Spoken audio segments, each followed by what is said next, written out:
Assalamualaikum warahmatullahi wabarakatuh. Perkenalkan, kami dari kelompok 8 jurusan Ilmu Hukum kelas B semester 4 yang akan mempresentasikan makalah hukum agraria yang berjudul Penyelesaian ganti rugi pada pemilik tanah yang tanahnya dipakai dalam pengadaan tanah untuk kepentingan umum. Izinkan saya memperkenalkan anggota dari kelompok 8. Yang pertama ada saya sendiri, Hasna Hoerunisa, NIM 119305049. Selanjutnya ada Hawari Ar-Rasyid Suharya, NIM 119305050. Yang ketiga ada Muhammad Abdul Qohar, NIM 119305059. Yang keempat ada Muhammad Nur Huda, NIM 119305071, dan yang terakhir ada Muhammad Haikal Permana, NIM 119305081. Langsung saja untuk materi yang pertama, yaitu mengenai pengadaan tanah untuk kepentingan umum. Istilah dari kata pengadaan tanah secara yuridis pertama kali dikenal sejak keluarnya Keputusan Presiden atau Kepres nomor 55 tahun 1993 tentang pengadaan tanah bagi pelaksanaan pembangunan untuk kepentingan umum. Pasal 1 Angka 1 Peraturan Presiden nomor 55 tahun 1993 sebagai pengganti Kepres di atas tadi menyebutkan bahwa pengadaan tanah adalah setiap kegiatan untuk mendapatkan tanah dengan cara memberikan ganti kerugian kepada yang berhak atas tanah tersebut. Pasal 1 Angka 3 Peraturan Presiden nomor 36 tahun 2005 sebagai pengganti Kepres di atas menyebutkan bahwa pengadaan tanah adalah setiap kegiatan untuk mendapatkan tanah dengan cara memberikan ganti kerugian kepada yang melepaskan atau menyerahkan tanah, bangunan, tanaman, dan benda-benda yang berkaitan dengan tanah atau dengan pencabutan hak atas tanah. Pasal 1 Angka 3 Peraturan Presiden nomor 36 tahun 2005 sebagai pengganti Kepres menyebutkan bahwa pengadaan tanah adalah setiap kegiatan untuk mendapatkan tanah dengan cara memberikan ganti rugi kepada yang melepaskan atau menyerahkan tanah, bangunan, tanaman, dan benda-benda yang berkaitan dengan tanah atau dengan pencabutan hak atas tanah. Pasal 1 Angka 3 Peraturan Presiden merubah lagi pengertian mengenai pengadaan tanah. Disebutkan bahwa pengadaan tanah adalah setiap kegiatan untuk mendapatkan tanah dengan cara memberikan ganti rugi kepada yang melepaskan atau menyerahkan tanah. Pengaturan pengadaan tanah dalam Pasal 1 Angka 2 Undang-Undang Nomor 2 Tahun 2012 tentang pengadaan tanah bagi pembangunan untuk kepentingan umum menyatakan bahwa pengadaan tanah adalah kegiatan menyediakan tanah dengan cara memberi ganti rugi, kerugian yang layak dan adil kepada pihak yang berhak.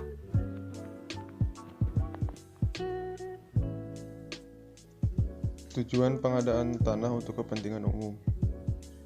Menurut Pasal 3 Undang-Undang Nomor 2 Tahun 2012 tentang pengadaan tanah bagi pembangunan untuk kepentingan umum, tujuan pengadaan tanah untuk kepentingan umum adalah untuk menyediakan tanah bagi pelaksanaan pembangunan guna meningkatkan kesejahteraan dan kemakmuran bangsa, negara, dan masyarakat dengan tetap menjamin kepentingan hukum pihak yang berhak.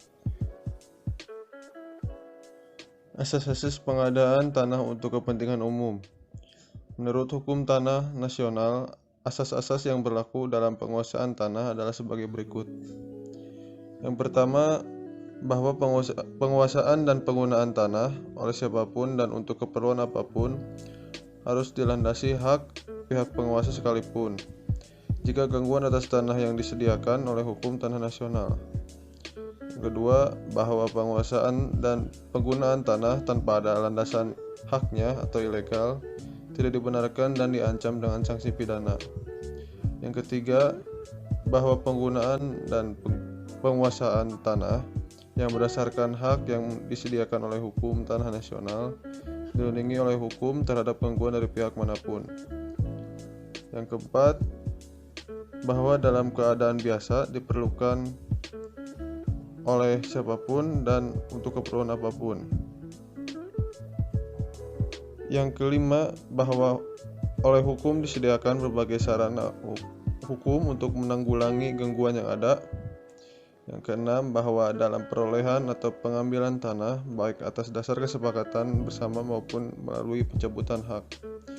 Yang ketujuh, bahwa hubungan dengan apa yang tersebut di atas, dalam keadaan biasa untuk memperoleh tanah yang diperlukan, tidak dibenarkan adanya paksaan dalam bentuk apapun dan oleh siapapun kepada pemegang haknya. Yang kedelapan, bahwa dalam keadaan yang memaksa, jika tanah yang bersangkutan diperlukan untuk kepentingan umum dan tidak mungkin digunakan tanah lain, sedang musyawarah yang diadakan tidak berhasil memperoleh kesepakatan, dapat dilakukan pengambilan secara paksa. Penjelasan dari pasal 2 Undang-Undang Nomor 2 Tahun 2012 tentang pengadaan tanah bagi pembangunan untuk kepentingan umum, yaitu pengadaan tanah untuk kepentingan umum dilaksanakan berdasarkan asas kemanusiaan, keadilan, kemanfaatan, kepastian, keterbukaan, kesepakatan, keikutsertaan, kesejahteraan, keberlanjutan, dan keselarasan. Lingkup kegiatan pembangunan untuk kepentingan umum berdasarkan pasal 5 angka 1 Keputusan Presiden nomor 55 tahun 1993 tentang pengadaan tanah bagi pelaksanaan pembangunan untuk kepentingan umum dibatasi untuk 14 ruang lingkup.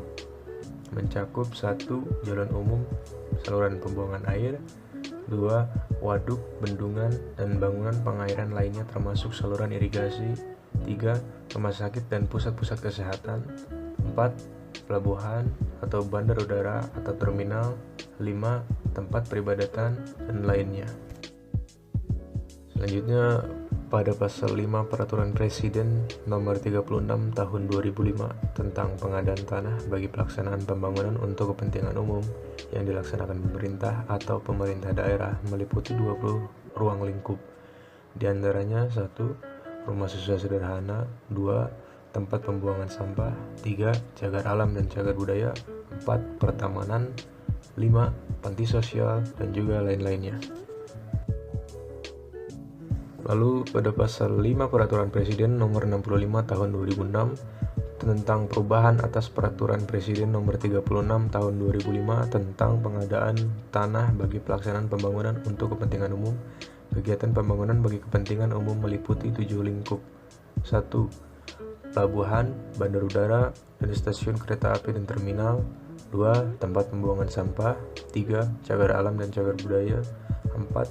Pembangkit, transmisi, distribusi tenaga listrik, dan lainnya. 5. Fasilitas keselamatan umum seperti tanggul penanggulan bahaya banjir, lahar, dan bencana lainnya. Dan pada pasal 10 Undang-Undang Nomor 2 Tahun 2012, tanah untuk kepentingan umum yang digunakan untuk pembangunan meliputi 16 lingkup. Di antaranya 1. Pertahanan dan keamanan nasional. 2. Pelabuhan, bandar udara, dan terminal. 3. Jalan umum, jalan tol, terowongan, jalur kereta api, stasiun kereta api, dan fasilitas operasi kereta api. 4. Infrastruktur minyak, gas, dan panas bumi. 5. Pembangkit transmisi, gardu, jaringan, dan distribusi tenaga listrik, dan juga lainnya. Kewenangan pengadaan tanah untuk kepentingan umum. Kewenangan negara dalam pengambilan alihan hak atas tanah untuk kepentingan umum di Indonesia diderivasikan dari hak menguasai negara. Berbeda dengan di Amerika Serikat yang bersumber pada eminent domain, di mana negara pemegang kedaulatan diyakini memiliki kewenangan tersebut secara inherent. Konsep ganti rugi. Ganti rugi menurut pasal 1 angka 10 Undang-Undang Nomor 2 Tahun 2012 merupakan penggantian yang layak dan adil kepada pihak yang berhak dalam proses pengadaan tanah. Konsep ganti rugi menurut pasal 36 Undang-Undang Nomor 2 Tahun 2012, pemberian ganti rugi dapat diberikan dalam bentuk berupa A1 yaitu uang, A2 yaitu tanah pengganti, B1 yaitu pemukiman kembali, B2 yaitu kepemilikan saham, B3 yaitu bentuk lain yang disetujui oleh kedua belah pihak. Prosedur pemberian ganti rugi bagi masyarakat yang dirugikan. Penilaian besarnya nilai ganti rugi oleh penilai dilakukan bidang per bidang tanah meliputi 1. Tanah, 2. Ruang atas tanah dan bawah tanah, 3. Bangunan, 4. Tanaman, 5. Benda yang berkaitan dengan tanah, dan atau 6. Kerugian lain yang dapat dinilai. Prosedur ganti rugi bagi masyarakat yang dirugikan. Besarnya nilai ganti kerugian berdasarkan hasil penilaian di samping kepada lembaga pertanahan dengan berita acara. Nilai ganti kerugian berdasarkan hasil penilaian menjadi dasar musyawarah penetapan ganti kerugian.